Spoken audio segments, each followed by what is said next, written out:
Welcome to the Big Biz Show. Taking care of business. You want fast-talking, hard-hitting discussions on business and finance? Maybe with a barroom slant and some really salty peanuts? We're not counting calories. We're counting cash. Before we get to the man with the financial plan, meet the money team. Costa, Mary, and Greg. Now Captain Finance himself, Sully. Wherever you are watching, wherever you're listening, welcome to another episode, another edition of the Big Biz Show. Of course, the gentleman up on the stage, you see the very talented day trader trio. Here at the bar, Costa, Mary Godwin, of course, our executive producer is Greg Todorov, and Sully. Hey, what's my birthday? June. I didn't ask you. Sorry. What's my birthday? God, woman, lippy, got a mouth, she likes to run it. What's my birthday? It's June 9th, No, right? I give you the. I have no idea your birthday. What's your birthday? What's my birthday? Oh, okay. July 9th. No, wrong. What's July my birthday? 8th. Does everyone know Mary's birthday month? Oh, we've only heard it about 1,000 times. Hence. So I know. You know, it's my birthday But do you month. know the exact day? Who does it? It's every day other than the one day. It's all year. March this month. 22nd, 1940. Celebrating the 35th anniversary of her 30th Off birthday. by one day. It's March and 1 year. 21st. Yes. Yeah, but you have talked incessantly about how it's your birthday month. Love want my to- birthday month. Well, you deserve birthday. Do you know why? For the year you've gone through, you deserve birthday month. Thank you. That's true. But it's not just this year. Yeah. I It's know. every year. Thank You know you. what? Okay, excuse me. I had a relationship with someone who had a birthday in September, and it was Libra season. It's from the start of September. Now, and you are a. I'm Aries, but I'm on the cusp of Pisces and Okay, Aries. oh my But here, okay. You're an Let me Aries. tell you something. I love March because it's spring. My birthday is the first day of spring, and Yeah, hold it on. represents I got the new time change, more sun, more flowers, Thank you, spring is in the Aphrodite. air. think this much about it. I'm like, you know, I think Obviously, she's put a lot of thought to this. this is the rest of us. It's Tuesday. Free drinks today. That's it. It's dance comp season for my kids. There's a lot of fun things happening. My God, I forgot I have a lot about of travel. that. I'm going to New York. I'm going to Are you- Santa Clara. I've got a lot of fun things happening. Here's my concern. Yeah. There's a lot of birthday talk. Are you lamenting this birthday because there's a little more talk, a little more chatter this year than normal? No, I'm not. It's not a big one necessarily. It's just here's the funny thing is I build it up and then on the actual day I get embarrassed and I don't really want to talk about it. Right. Oh, I just want to kill myself if you do that this year. You need to come I'm in with not a gonna be tiara. there. Yeah. Oh, you're not. I'm gonna you're be not on gonna be on Friday. TV that day. No, I'm going to be in Santa Clara at a dance competition. We're gonna tape a show Steaming as if it's costumes. your birthday. But 63 is just such a strange. It's like The tweener. it is a Look at even tweener. Brian Jordan was like, oh, ouch. That's brutal. No, you're right. You deserve a birthday month for as much as you do for everybody around here, and I give you that. But could you just shut up about it? That's all I wanted. That's all I'm asking. Nope, now I'm going to talk more about it. I need a hat. Where's the birthday Mary, hat? what do you want for your birthday? Peace and so quiet like, from this you, is- Jack Wagons. Do you hear? Say first of all, she's looking. Did you hear the first reaction? Is she's so excited about her birthday every day for the last minute? Now, what are you? Oh, What don't I want? oh, I gotta I want a recover. shopping spree. I want. What do you really? Deserve. Like, if you could wave a magic wand with reason. See, I don't think about it because I don't really get, as the mom, and I'm divorced, so I don't have a husband buying me anything. Here we I'm not go, trying to ladies go. and gentlemen. Maybe 800, a 600 big biz. 800, 600 big biz. A hot date? I don't know. No, I just want peace and quiet and Are you looking for a man? shopping Are you looking spree. for a man for your birthday? No, a year and a half away from that, probably. 'Cause Mike When looked the at me kids are out of the house. I don't have time for them. But don't look at him because Mike, you Mike looked at me and said, "Man, I feel like a woman." In the words of Shania Twain. Oh, you know what I want? I do know. And it has I got nothing it. to What do you do. want? Beyonce tickets. Beyonce tickets. Yes. All right. When is Beyonce? In May 4th. Okay. She's Can you coming play here. Can we give you, in the meantime, something close? Yeah. Yes. Go. All right.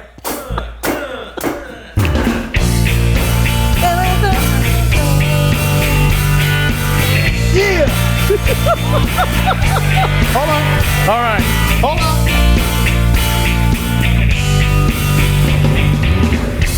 I wanna. I wanna. That is amazing. 63 years old, ladies.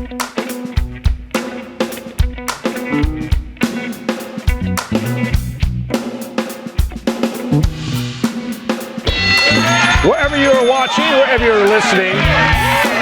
A big old howdy to you as the Big Biz Show rolls on. Wait a minute. I gotta write this down. Howdy to ya. Have you ever heard that phrase before? A-T-Y. A boaty. Customer Godwin. Our executive producer is Greg Todoroff. And of course, shadowed up behind the bar is Sully. Oh my God, when did this become? I don't know.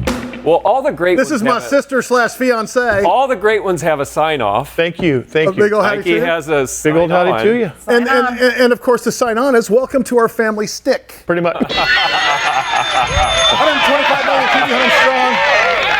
125 million TV homes strong in the Wow. U.S. Of course, we're Wow. on BizTV and American Life Network, and of course, nationwide coast to coast on radio and American Forces Radio Network in 175 countries and all the 50 states.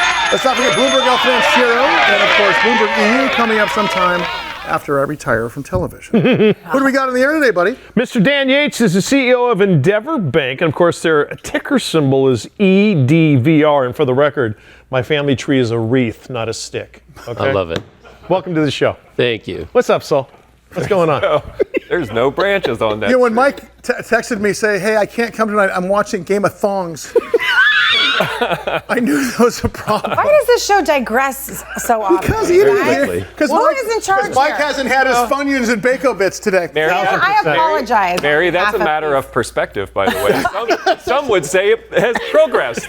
Because Dan's here, it's high bar now. That's right. Dan, welcome to the show. Welcome to the show. Let's talk about Endeavor Bank. You guys rank top 5 in the nation for the most PPP loans relative to your bank size. Now, I'm still recovering from. well, I was going to say that is not as much a function of money as a function of execution. Stamina.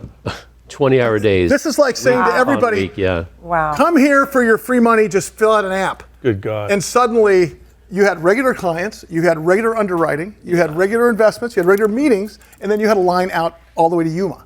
PTSD is what comes to mind. Man. Oh my God. Wow. That was the day that it seemed like every business in America needed a loan at the same exact time, and it was panic. I remember pushing through those loans at 2 or 3 in the morning, and you think everyone was asleep. You'd hit send to tell them they got the loan approved, and they're on the phone calling you saying thank you. Wow. And it wasn't so much like a typical loan, it was gratitude with tears, saying you just saved my business. So it was humbling. Was there, Yeah. I've always wondered this, and you don't have to get specific about it because I know you're CEO of a public company. Was there a business model inside of that? Was that, 100%. oh, there was. So Oh, yeah. for you guys, it was profitable? It ended up being very profitable, 10 million to the bottom line. How so? How did that work? Because were you getting fees from the government to process? were. Obviously, it was a nominal fee because Yeah, and it was inversely related. So the smaller the loan, the more you made. Really? 5%. The interesting thing is you were building the model while the government was changing the rules day by day. Yeah. So I would spend my mornings on podcasts educating the business world how to apply and what the rules of the road were. And at night, I would read the new rules, which made my podcast obsolete by the next day. Can I tell you, as a studio owner, a business owner, I didn't take any PPP money, and I regret it at the time. Yeah. And now I go back and I realize that's was probably better for the businesses that didn't need it, not to take it. Because when you started thinking about, remember the company called it was a restaurant group called Lemonade, Shake Shack.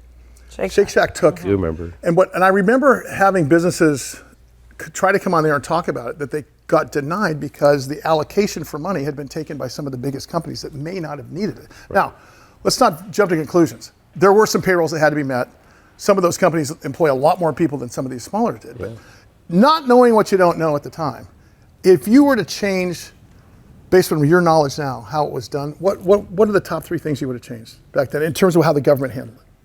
I would have set up the funding mechanism before the Treasury Secretary went online and said, all you have to do is walk into a bank and in 5 minutes you can walk out with money. That's like yelling fire at a theater. Yeah. Right? There was no truth to that. Yeah. It was triage. If you remember, they ran out of oxygen units in hospitals. At the same time, you're running out of PPP funding. So we were allocating as an industry who was going to get those loans. Hence the triage. You had to Complete triage. Unbelievable. And of course, what you're talking about is you had to prioritize. Yeah, and we were hiring college interns who were sequestered at home, as the term was called. trying to figure out how we're going to fund loans with limited deposits. A week later, the Treasury set up the funding mechanism. But before that, you were out of money as a bank. And so the large banks were doing it based on divisions and most important clients. They got a bad rap for that.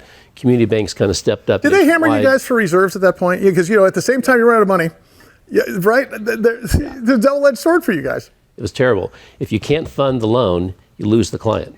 So you have an obligation to take care of your clients. At the same time, people were trying to change banks to get the loans. And at the same time, you're fighting your own reserves to keep the underwriters happy for the bank regulators at the same time, right? Not to mention we're less than a year old. Oh my God. So You were? Oh yeah, we opened in 2018. I think it was around 2019, 2020 when they set that up. Wow. Dan Yates So is the CEO of Endeavor Bank, their ticker symbol EDVR. Who's the gatekeeper on all this for the ne'er-do-wells and the people who are thinking, I'll get a quick buck. I'm going to try to get one of these PPP. Or was there any? Yeah, There was none. Absolutely Could you none. smell a fish at some time, every once in a while? Because you've been banking for a long time, and you know to trust but verify. I get that in your personality. I know about you. I know about you from I this town. discovered a fraud within the first 30 days. Did you? Okay. And reported it, and the person went to jail. So it was. Oh, nice. It was easy to spot. Well, I mean, and this is like price gouging in the middle of a disaster when somebody's trying to steal money at the expense of somebody else who actually needed it. What a bummer. Yeah, I think that was. What in terms of security, like Mike brings up, any major changes if this happened again that you would install in terms of metrics right away? I mean, the thing is, it actually ended up working well at the end. The second round, most companies who qualified received a loan. We had excess funds at the end. The first round, we were out of money in 10 days. Jeez. So Congress didn't allocate enough money. They didn't understand the demand, who would be applying. Nonprofits missed out in the first round. Schedule C employees missed out because if they didn't show a profit on Schedule C, which who does? Most Schedule C trying to show a loss. They didn't qualify. So they changed the rules to really figure out who really needed the loans. Dan Yates, CEO, Endeavor Bank, and of course their ticker symbol EDVR. So happy to have you at the bar here with us. Thank you. I have a question. So let's look at the other side of the counter, and Yes. that was stimulus. Okay. Right. So not for the businesses, but for your customers. Yeah. What did that look like as a bank president, seeing, okay, we're taking care of the businesses as best we can since the government gave us a dam with a huge leak in it to start off with. On the PPP side, here we have a ton of liquidity coming into this country. And if you know, you go back to 1940, every time there's liquidity, interest rates follow. Yep. Liquidity, interest rates follow. You pump that money in the system. As a banker, and as a venture capital guy talking to bankers, I know how you think. There had to be a point in stimulus number 2 or stimulus number 3 where you knew the shoe was going to drop at some point. What did you see on the consumer side to start, and what did you see as it went along there that made you sort of say, I want to go on vacation for a little bit now? So the biggest concern we saw as an industry is excess liquidity. It got to the point where you couldn't figure out what to do with those funds as they show up in your bank. Yeah. As quickly as that occurred, the opposite occurred. And we had trillions leave the banking industry into treasuries and money market funds. But during those early days... How tough was that to plan for you guys? Well, think about the banks that failed. And you go back, let's just take Silicon Valley. Yep. They had excess liquidity. So what do? They put it out into long-term bonds because they really didn't understand if And that the interest money... rate went the other way. The bond market's inverse relationship. Now they don't have reserves. All you have is history to go on. Yeah, and right. you have deposits that are now sticking around less than you're used to. And you make investment decisions in your portfolio that aren't based on any historical data. Well, you nailed it. And that's exactly right. Because I believe, okay, if you look at the Great Recession, Yeah. or as I like to call it from equity, the Great Correction. Right. What happened there was we had the derivative market, we had credit default swaps, and Yep. really we were making counterfeit shares out of nothing. We'd sell paper, and then we'd sell paper on the paper, and then take a commission, Right. and then take another commission. Next thing you know, it's so dilutive. And I will still tell you, the biggest danger in this country is the derivatives market to this day. If you look at the other side of the fence in terms of that banking crisis going forward, in terms of liquidity and over liquidity, interest rates killed the consumer, just like the Great Recession killed the equity holder. Don't you think? Right. And was that because of liquidity? Was that because we pumped too much money in too fast? Do you think? I think it had a lot to do with it. When rates went up, most business owners put off their plans to invest in capital equipment, infrastructure, and there was a big waiting period. And so loan demand shrank. Banks are sitting on too much cash. All you can do is put it out into bonds at some point, and it created disruption in most banks across the nation. I got 5 words for you. How are you still standing? Yeah. Coming back after the break, we're going to talk about your actual business here for a second. Thanks for giving us top down. Endeavor Bank, Dan Yates, CEO, stock symbol EDVR. We'll talk about being the CEO of a publicly traded company. Also, we'll talk about what you're doing these days, because you were ranked first in California, 15th in the nation by CB Resource, named the S&P's top performing bank, top premium bank. We'll talk about what all that means to you in just a second. Big Biz Show, bigbizshow.com. 125 million TV homes strong, and of course, American Forces Network in 175 countries and all the ships at sea. We'll see you in a minute. Hope you guys are having a great day. We certainly are, because you are along for the ride with us, along with the DTT, Day Trader Trio. Here at the bar, it's Costa and Eric Godwin. Our executive producer is Greg Todorov, and of course, Sully. And we are brought to you by Prudential. Let Prudential be your rock for retirement. Also brought to you by Bayer Advanced. Better science, better results. It's not the kind you take, Mike. It's the fertilizer. I learned that the hard way. I know you did. Starbucks coffee. I'm hopped up on some right now after I snorted my ADD medication. Bloomin' Brands. You may have heard of some of the restaurants. Outback Steakhouse and their authentic Australian food, including a bloomin' onion, which grows on the sides of the roads. Crazy that happens. And of course, Taylor Guitars here. Of course, our guitar sponsor. I am so excited that this next guest is on. David Dodd was a regular guest a number of years ago. Just a really great individual. I got to see him in person and via Zoom. He is the chairman and CEO of a company called GeoVax Labs.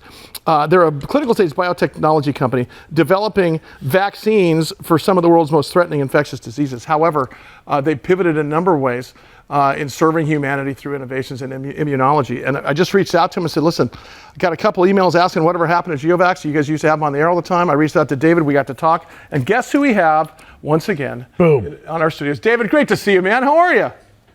Doing good. Glad to be here. Thank you. Hey, can you give us a catch up, twofold? Catch us up on where you guys are at, but maybe right before that, tell us a little bit about what you guys are actually concentrating on. What are you guys doing these days?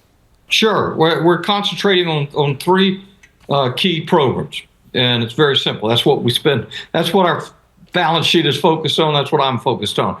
One is the next generation COVID-19 vaccine. The big news there, last June, we were awarded approximately $400 million from the federal government in support of our vaccine in a major trial that will compare it to the Moderna vaccine. So it's an efficacy trial. It's very exciting. We have other programs underway.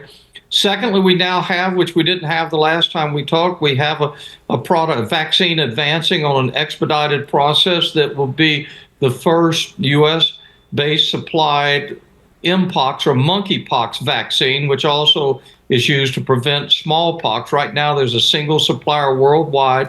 We're going to end that monopoly and have an onshoring, basically a U.S.-based supplier is going to be out there. That's advancing very rapidly. And then thirdly, our cancer therapy, Gedeptin, we announced last summer that we are going forward with a phase 2 clinical trial in first recurrent head and neck cancer patients utilizing our Gedeptin combined with what's known as a checkpoint inhibitor, something such as Keytruda, where we think it'll show some significant value for people who are having first recurrent head and neck cancer patients. So those are the 3 programs that we have. So we're doing a lot, accelerating a lot, moving as quickly as we can. You know, David, you bring up a key point here, talking about moving as quickly as you can. You guys are moving at the speed of light. When we first talked to you, you had a lot of good traction on your original therapy here, but what got you guys the catalyst to go in multiple directions? Because you predicted that this was going to happen, and sure enough, you're doing it now. Was there a tipping point that got you guys in the right direction there? Well, there were a couple of them, I believe. In 2022, we had the monkeypox outbreak, as it was known. Now it's known as Mpox, but we were apparently offending monkeys worldwide, so we had to change the name from WHO said we're offending monkeys, call it Mpox. Okay, yeah, it's right. Mpox. Same virus, but we just don't want to shame upset the monkeys. And so we that broke out in 2022 in the spring. It again broke out this past August. In fact, just recently, February 22nd, WHO issued their third declaration of a public health, global health emergency in only 6 months. That's almost unprecedented that WHO would take such a strong stand. We realized in 2022 that there was a single player worldwide making hundreds of millions of dollars in sales because they were the only ones supplying the product, and yet we had the same product essentially on the shelf here. So we acquired the rights from NIH, and we now are about to start yet this year our own clinical study. We're vialing the product, basically putting into the little glass vial so you can take it out with a syringe. That's underway as we speak. And so yet this year, that'll go into its clinical trial. So we're very excited about that.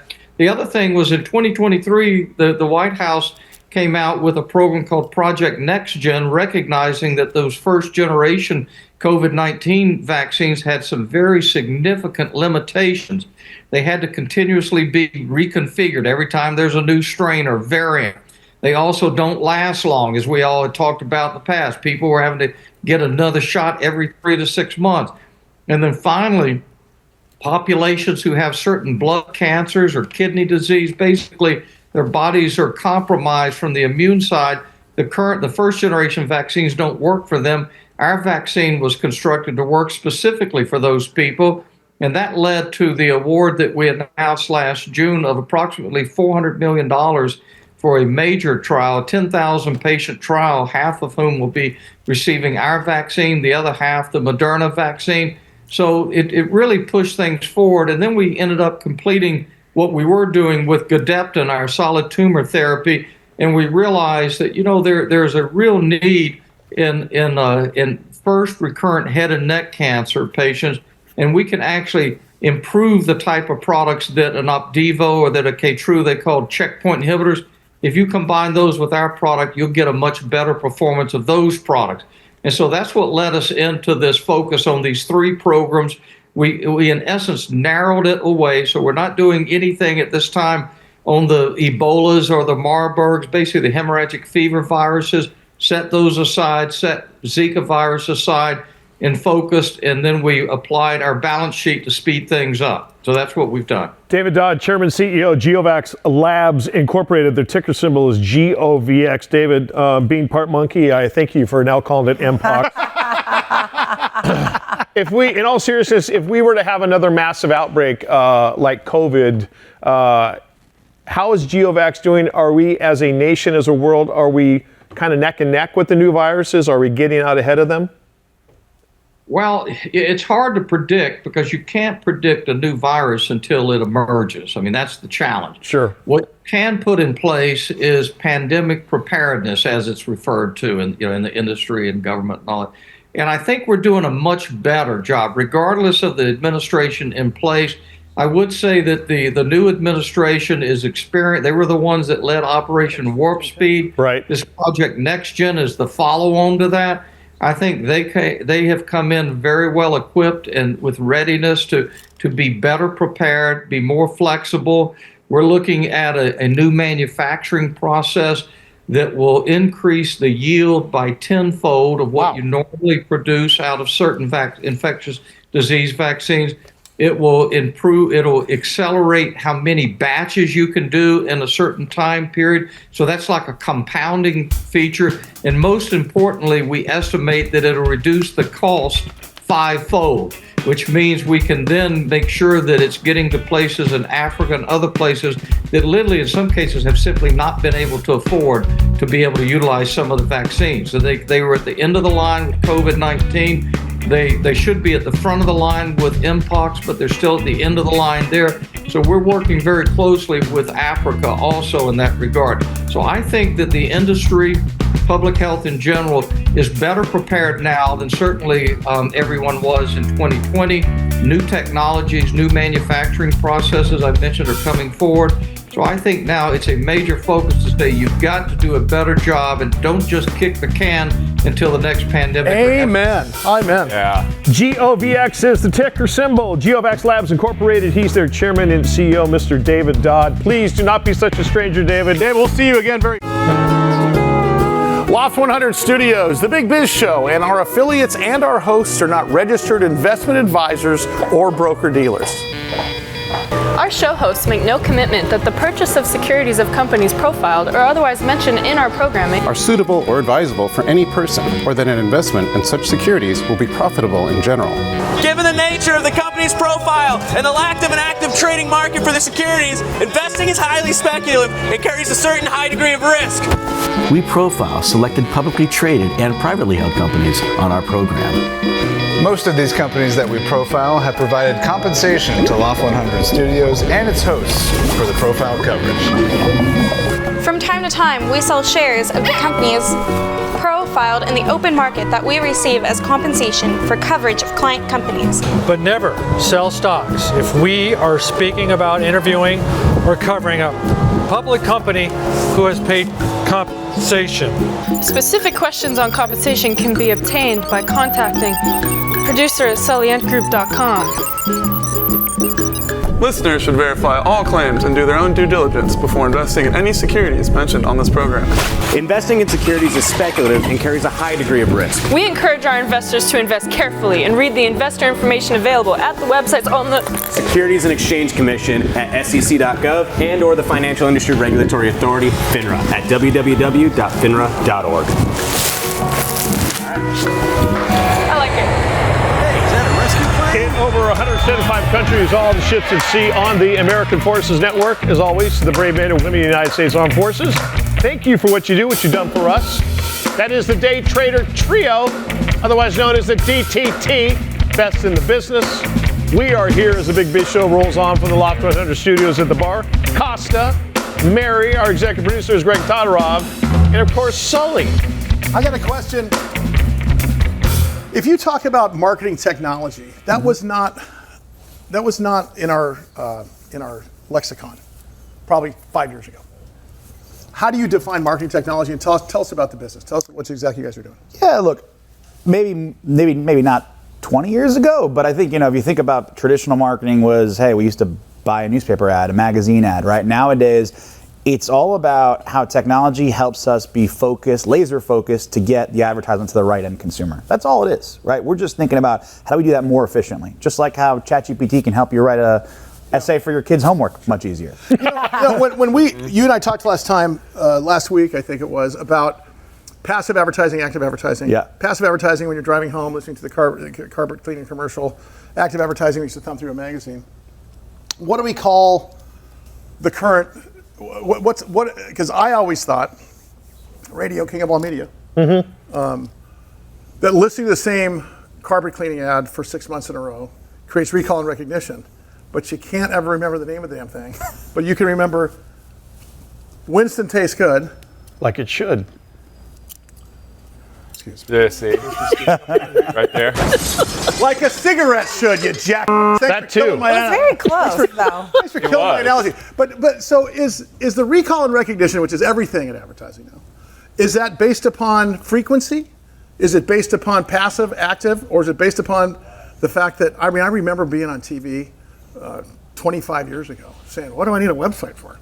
I'm on TV. And suddenly you realize, if you don't use the entire spectrum of what's on the table, you're losing money, right? Yeah, I think it's a combination of frequency and right place, right time, right? At the end of the day, average person takes 3 to 6 touch points of seeing an advertisement in the digital ecosystem just specifically to transact, and it's never usually the first time, right? And by the way, that first time might be on Instagram, but the second time might be somewhere different on your CCTV or wherever it is that you might be seeing, that sort of thing. How did the whole, ask app not to track thing that Apple put in place, how did that affect? What did you say? Ask app? Every time you get a new app, it says ask not to track. Right. What does that mean? It means that marketers can't track your. Well, what the hell good are you then? Well, right. But they, because some people didn't want to be tracked, but I'm of the thought that I like to be tracked because I want to be served ads that I like. You're going to give us, what was that tequila company? You're going to give us that. Yeah. Versus the water company. Yeah, look, there's this, I don't know, maybe a misconception. I get it. People want to control their data. They want to feel that they have control over privacy. So at the end of the day, a lot of that. They don't. A lot of that came from this place of people being concerned that their phone was listening to them, right? It was tracking them. Right? But at the end of the day... Oh, look, Claude Zadnow's calling you. You're here.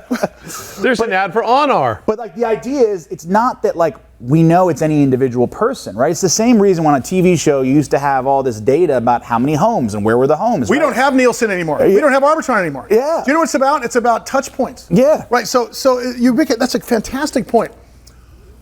Arbitron used to give out diaries for radio listeners. Remember when the radio stations used to say, oh yeah, 25 past the hour, AM 600 Kogo, all the time. So you kept on listening. What time? When you got your diary, and Greg can tell us better than anybody. When you got the diary, you knew AM 600 Kogo, what time are you listening? Then they gave out personal people meters. Ugh. Basically would set, in all of San Diego, 3 million population, there's 120 total. Yeah. And statistically speaking, they say that's how they're doing it. What a true cross section. And by the way, when they compared what people were actually listening to their diaries, it was not even close. Oh no. So to your point, Arbitron tracks radio, Nielsen tracks television, but those are gone the way of the dodo, because now it comes down to what's called a CPM model, which means that, like for example, we're in 125 million TV homes, plus we're everywhere else. Our advertisers pay on the basis of the opportunity to watch, not necessarily who's watching. Now, NBC, ABC, CBS, totally different story. That's how you have to sell, though, isn't it? A little bit, yeah. And then, well, it even gets more specific, right? So because most people say, I don't care, I want customized ads, I want things that actually I want, right? We're able to dial it down way more specifically. We can say men or women between the ages of this and this, located in this geography, right? So you don't have to be tracked for that. It can get very specific and granular, yes, right? It can get incredibly specific. It can be based on terms, things you like, interactions, and how long they've watched your video. I mean, you can dial. Why does that matter, though?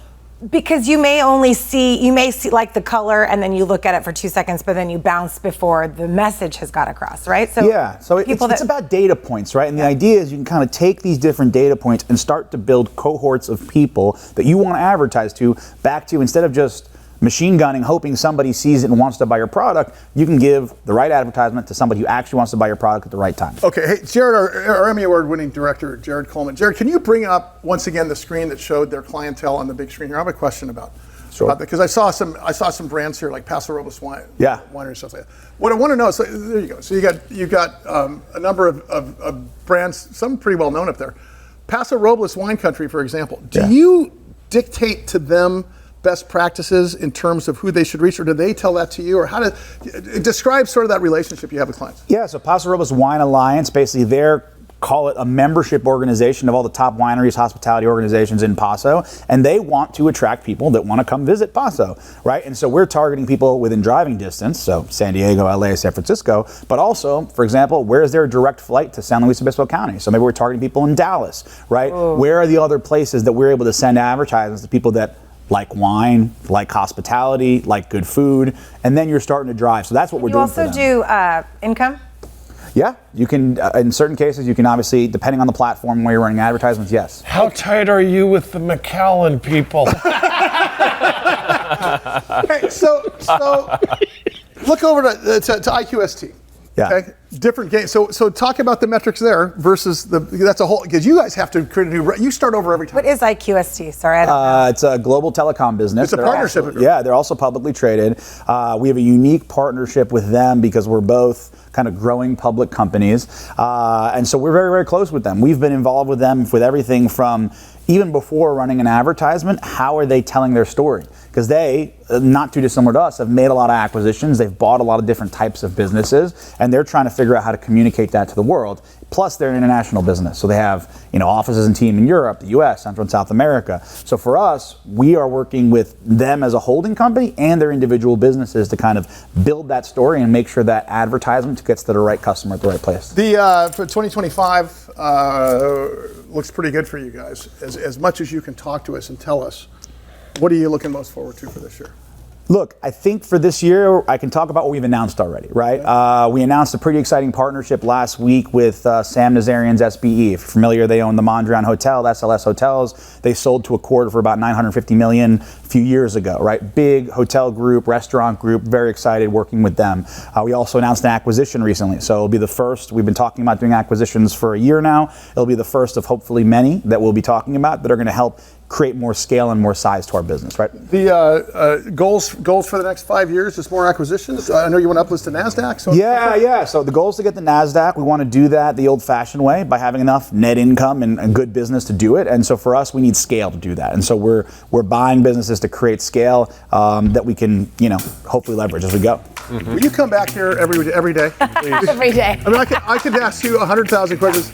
All right, buddy. Thank you so much. We're going to hear a lot more from him as we move here through the next few months. It's really, really interesting to talk about holding companies, especially in healthcare, but also in this sort of marketing strategy business, because it's changing. It changes every day for you. Every day. Yeah. Claude Sedano, CEO, On Our Holding Corporation. Of course, their ticker symbol ONAR. Please come back soon. We will be back soon. Keep it here. Much more Big Biz Show to come.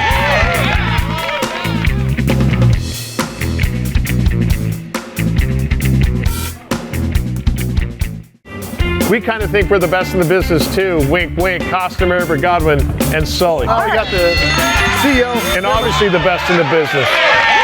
Municipal. Harry, when I started shopping with you, your products were what at the time? What were you guys offering? What were your products offering? It was the first core capsule of what we thought this concept was, right, which was, again, a crossover concept pulling from all these different inspirations that really had we really wanted a broader demographic than what typically you would do when you launch. So we really wanted to be the favorite brand of young people, old people, like, I don't know, some of our consumers back then, I won't name any names, and everywhere in between. And then the second thing that we wanted to do that's really different, I think, is we wanted it to defy geography some way. So we didn't want people to look at us as like, oh, that's another SoCal brand, or that's another Northeastern brand. We wanted it to kind of It's a schoolyard brand here in the States. Play everywhere in between. It's what the name means. Does it play overseas? I never asked it. Does it play? We have one in Canada, huge, and like 20% of our web traffic and social traffic comes from international. Okay. So really big in the Middle East. We ship a lot there. We ship a lot into. I feel like you guys, since I've known you, went through 3 phases. The original capsule, as you call it, then the intro of new products, and now you're here. Where was what was the B section, and where are we at now? Well, now I think we've gotten really good at our product market fit, not to throw, wonky terms out there. No, but that's good though. But really understanding what is this crossover sport utility, performance lifestyle thing that we're trying to deliver to people. Right. And from the beginning, we just had an idea, but I think as a culture within our building of trying to learn and really live this lifestyle ourselves, is honing in on what are the core 20-25 things that every guy needs to in their closet, no more, no less. And also we launched women's at the same time, the same thing for women, because I'm equally as excited about that, because we believe what is being presented to women in terms of that aesthetic is significantly different to where we think the market is going. If you remember the Olympics, women stole the show. It's women, we call them women of agency. They're leaders. They are integrated powerhouses, and that's kind of what the Municipal Woman is all about. It's the same philosophy. So that middle ground that you're talking about, Sully, really is that transition to where we are now, a lot more performance in our line. There's, while still having kind of. Are you still doing the shoes? Are the shoes still alive? We launched shoes at the very end of 2023. You got some slides too, and I saw the slides. Earlier than people would say was smart, so don't do. But when you enter, it's almost 30% of our business today. But that's a ton of traffic when you get into the shoe. That's like making watches. What made you guys think you could capture it? Because you've captured market share. What made you think you could do it? Community. Really focusing on the municipal community. So you had to on-ramp with this to get to there. Yeah, and really kind of understanding who those people are and the personas and what they need, and the compromises that people felt like they've had to make, where you can have really comfortable things, but those tend to be really ugly and not very high quality, or you can have really high quality things and those tend to not be very comfortable. So we entered into the market with things that were performance, comfort and quality and style at the same time. What's your number one seller? Do you have one that's like, oh, that we can't keep that on the shelf? I'm wearing it. It's the hoodie. I'm wearing it. Okay, gotcha. I need one of those. Gotcha. Right now, man. Our samples are in the lobby, right? Yeah, I brought some stuff, as I always do.